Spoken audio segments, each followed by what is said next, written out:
everyone. Welcome to Dr. MC's Self-Care Cabaret podcast. I'm Teresa Melito-Conners, a doctoral level educational administrator and mental health practitioner focused on helping you, our world's helpers. So how was your summer? I just love summer break. My summer was awesome. I completed some home projects, practiced yoga every week, danced, and spent countless hours by the pool with my loved ones. We saw the Barbie movie. Who didn't at this point? And celebrated my mom's birthday. We even attended a bridal shower of a dear friend who's getting married in a couple of weeks, and my husband and I have the honor of being part of her bridal party. Very exciting. I went live on Instagram with some influencers and folks I admire and broke new records on my social media reach. I was even published on the Today.com Today Show website. How cool is that? I got to be the closing keynote at the Massachusetts Association of Vocational Administrators conference, and I presented 2 workshops at the statewide Mass Teachers Association conference for notable events this summer. It was so great, and I hope you had a wonderful summer as well. So we're going to mix it up for the next few episodes as we head back into a new school year. In a break from our usual format, we're bringing back bite-sized pods, which will be me, Dr. MC, chatting with you about a particular topic. If you recall, we did this last year, and it was well received. So let's give it a go again.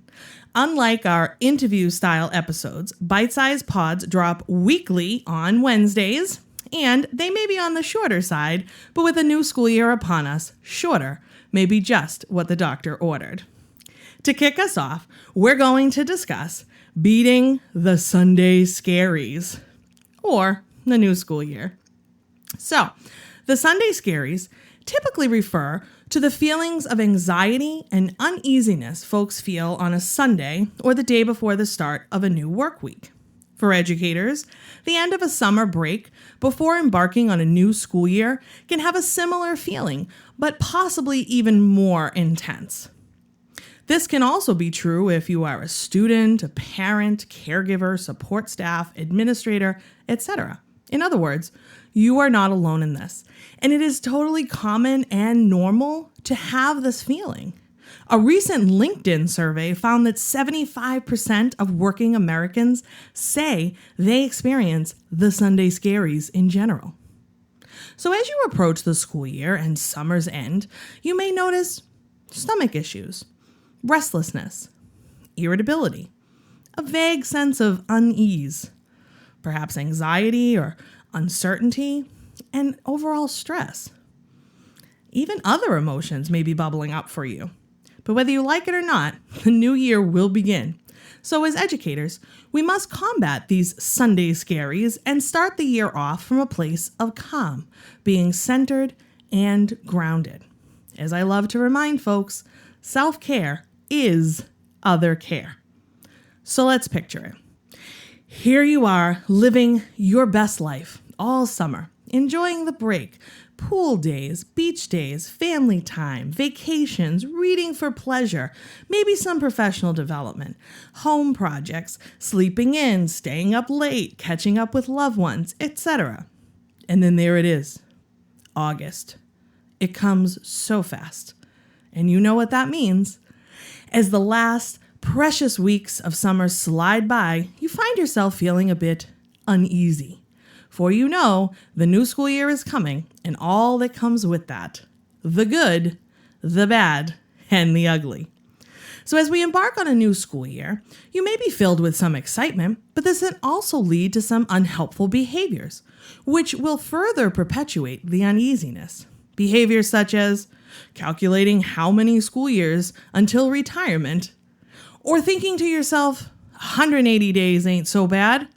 Maybe you even peek at the new school year calendar to see when your next break will be, and when the last day of school is if there are no snow days, counting down those minutes to your next break. Or worse yet, you go all out and give in to the new year, new me trap and completely overhaul your new routine using cheap gimmicks that won't last more than a month, if that. You know the ones I'm talking about. The frenzied meal prep, the epic binders with new tabs, the gym membership you won't use, and all the things we think are sustainable, but are not. Don't forget all that you've learned here at the Self-Care Cabaret about little shifts and small habits having a dramatic impact. These behaviors of counting down the minutes are not going to promote enjoying the present moment and bring that sense of calm and grounding that we are striving for, that will make you show up as the best you possible for your students. Instead, they will leave us miserable and disconnected. So what do? See if you can identify what is specifically causing the uneasy feelings.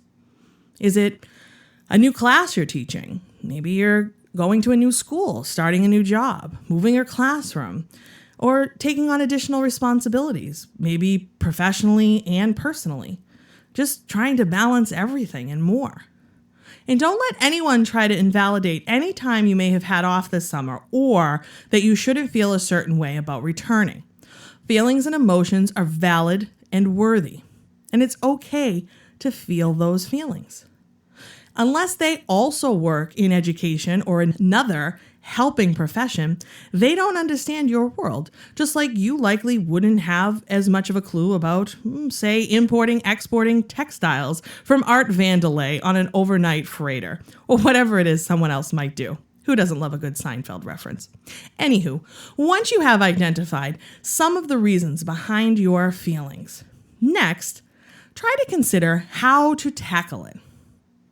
What is within your control? Who can you ask for help? If it is an insurmountable to-do list looming, can you break it down?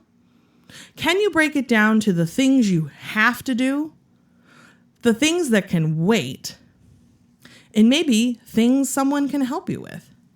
Not everything is an emergency. In fact, most things are not. But there are certain tasks, of course, that take priority. See if you can get in touch with which of the items on your to-do list fall into each category and start from there. Can you practice some self-compassion?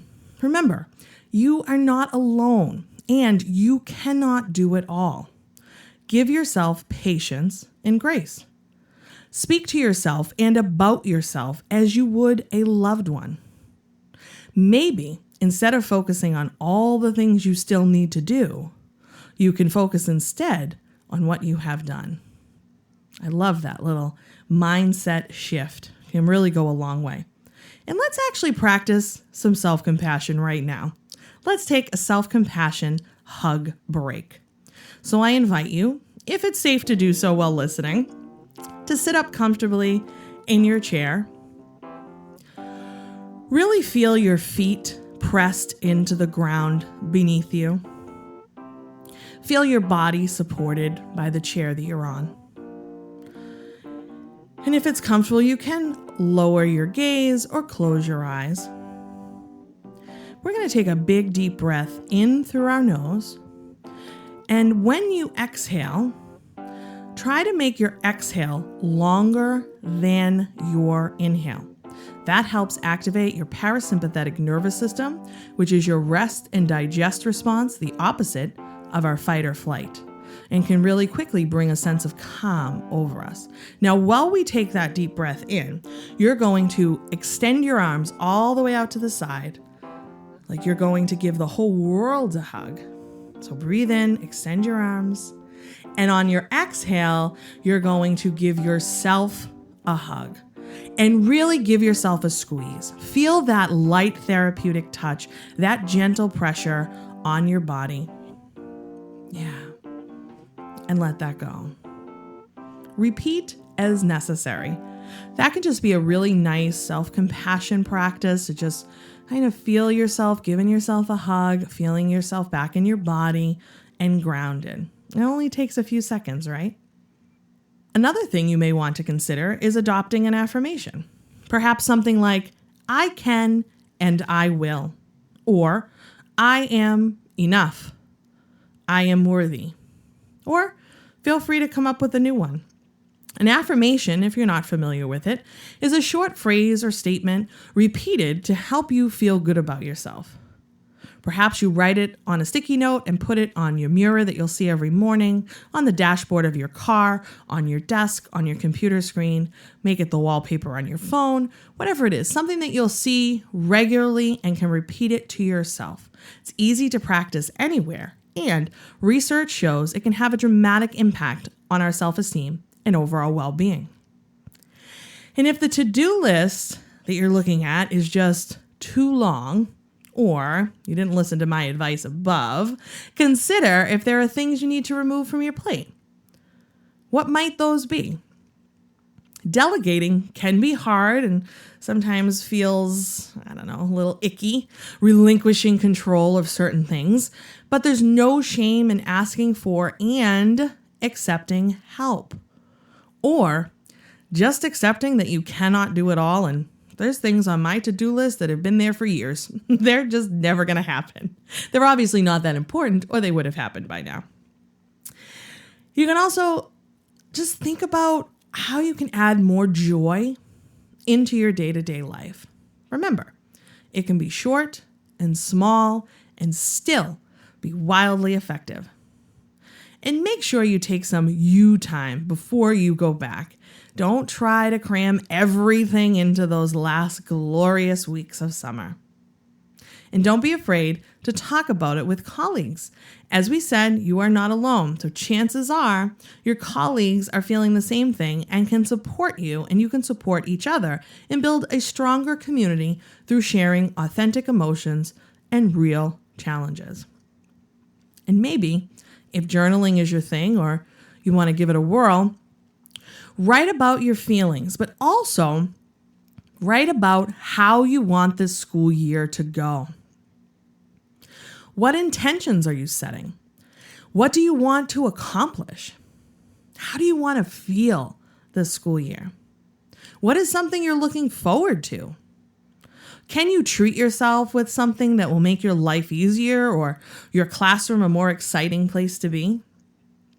And last, but certainly not least, practice some gratitude.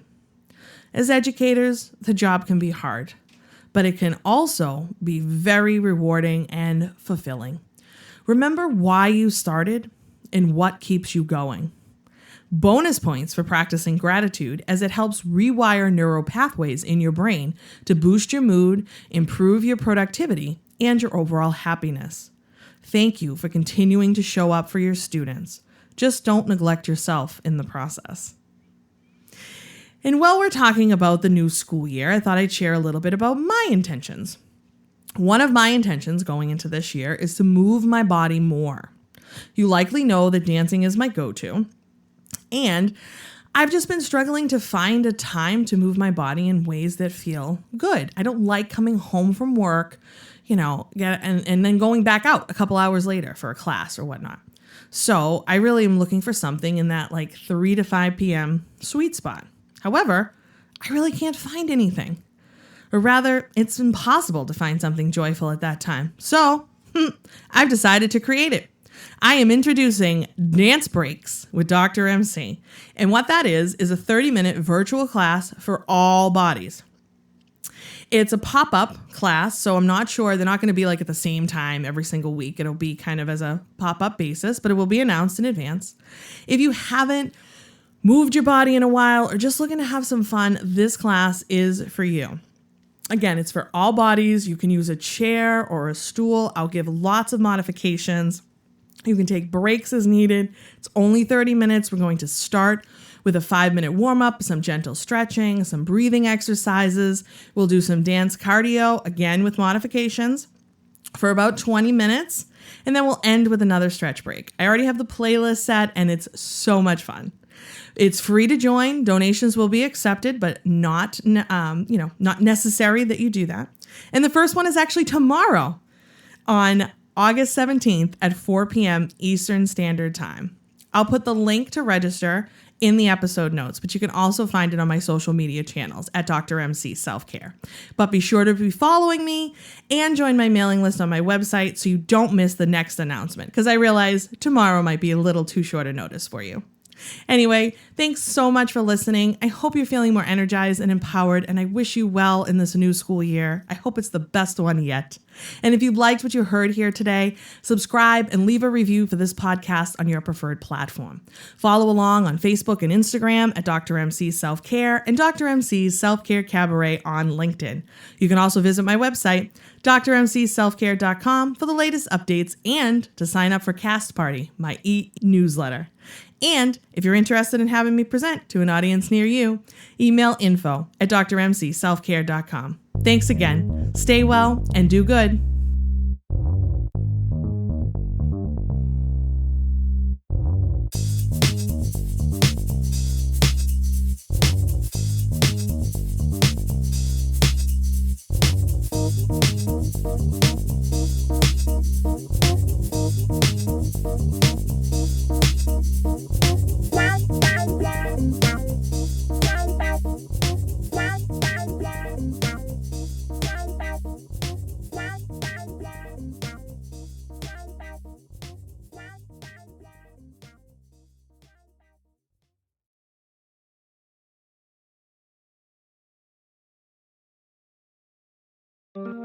Did you hear the news about our exciting new offering from the Self Care Cabaret?